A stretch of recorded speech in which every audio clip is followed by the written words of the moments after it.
on that. And then as we talk about concerns about how things can change legislatively and in politics, especially in Minnesota here this year, what can people do? A dear friend of mine from the task force at Creating Change at one of the plenary sessions said, our silence is killing us. People don't understand who we are, whether we're gay, lesbian, bisexual, trans, or gender nonconforming. They don't know our stories. All they have is their own imagination as to what and who we are. And so when you make decisions based on that kind of misinformation without knowing the true depth and beauty of our community, you are going to make bad decisions for bad outcomes for our community. So I'm a firm believer in the opportunity to tell our stories whenever and wherever we can. I know that there are some within the LGBT community, particularly within the trans community, who get sort of sick and tired of having to tell people who they are and all of that. But I think it's important for us to open, to the extent that we feel that we can, to open our hearts and our lives to other people so that they understand who we are and the blessings that we can bring to whatever organization or whatever community, whatever neighborhood, whatever residential community they're in. They can bring that beauty to that organization. I would certainly agree with what Barbara said. Back, if you believe it, 10 years ago, we were arguing about the so-called marriage amendment. And, every other state, for the most part, one sort of weird exception, had voted in favor of those things. And in a lot of ways, the opponents used sort of legal arguments, rights-based arguments. And as a lawyer, of course, I'm all about that. It's fantastic. But the lesson that we learned in Minnesota was, it doesn't seem to be working for elections. And so what we ended up doing as the strategy was really just what Barbara was saying, is we talked about our stories. We talked about families, we talked about love, we talked about commitment, we talked about all those, soft and mushy sorts of things that have nothing to do with law and rights. And it killed me. It just about killed me. But that's what ended up winning. And so I think it's this question about coming out and being out there and supportive. And right now, within the LGBTQ world, my sense of things is that the people who are really of those letters, the ones who are under the attack the most are the trans folks. And so to the extent that all of us can be cognizant of that and vigilant, we're going to need to be. I mean, James mentioned this crap thing out of Texas about their GOP platform. I mean, bless their hearts. GOP has not always issued platforms, because why would they do that? But they have one now, and this one calls out. We all need to step up and say that what that is, and call it out and fight it, resist. And I would tack on to that.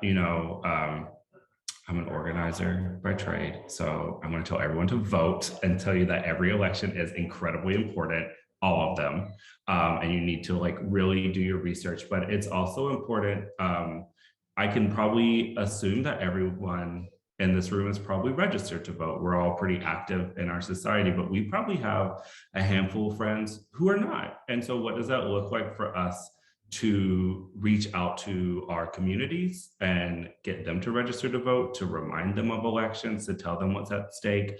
Something we also say out front is to not only be an ally, but to be an accomplice, which makes it sound cool. I don't know, we're about to rob a bank or something, but to be an accomplice in this fight, meaning to not only just be an ally when I'm in space with you, but how are you carrying yourself and talking about LGBTQ folks when you are with other folks who may be also straight and not in the community? When they say something or they're talking about us, how are you talking to your family members about LGBTQ folks? Sharing stories and sharing our humanity is super important. And, you know, I can say I've done it so many times, and there are times when I really just do not want to have to repeat my story. I just think that everyone should just respect me as an individual, and I should be able to just move on with my life, but that is not the case. And so another thing we're doing is we are collecting stories, but really trying to make sure we are collecting stories ethically. And how are we supporting the community as they also have to share their story over and over again? What resources are we giving them? How are we making sure we're not re-traumatizing them as they have to tell these stories? Making sure that as we like invite folks in to talk to legislators who maybe are not the friendliest, how are we protecting those folks from the vileness that folks might say to them? So that's super important to us, and something we are really trying to get a lot better at. I think organizations have not been so good at that in the past. You know, I can say when I worked at Planned Parenthood, I wasn't very good at that either. But like, how are we collecting stories ethically as well? And then again, register your friends to vote, and vote in every election you can, and really look into not only the big folks that are up for election, but like, who are you electing to your park board?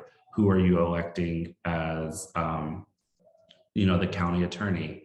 Who are you electing as, dare I say, the sheriff? Like, who are we electing in these positions, and how are they supporting, you know, marginalized communities in space? And that also goes for greater Minnesota.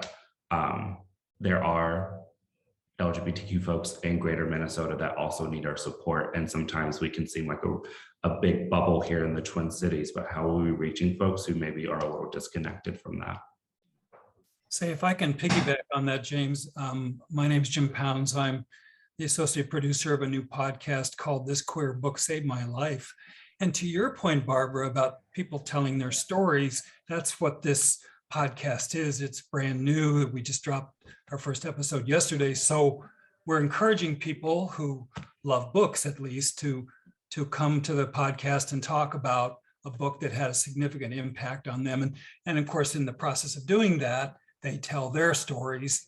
And so we're doing our little part as best we can. Thanks. Jim, do you want to just describe a little bit about yesterday's podcast that you did drop, and who was in conversation together there? Sure.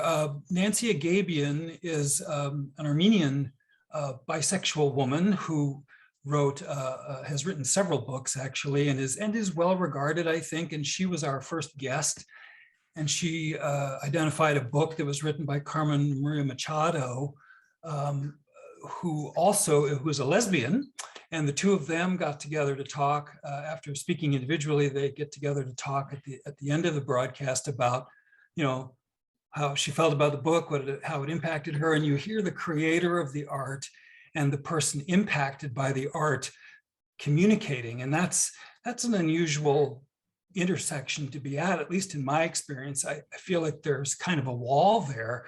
So when the author is alive and available and interested, then they are able to join the conversation. And it was 43 minutes of everything from what goes into writing a book and how an author deals with an editor, you know, the sort of inside baseball, all the way to very personal parts of somebody's story, Barbara, to your points, people sharing very personal things and sort of finding community through written literature, which I think is a really important thing. Mm-hmm.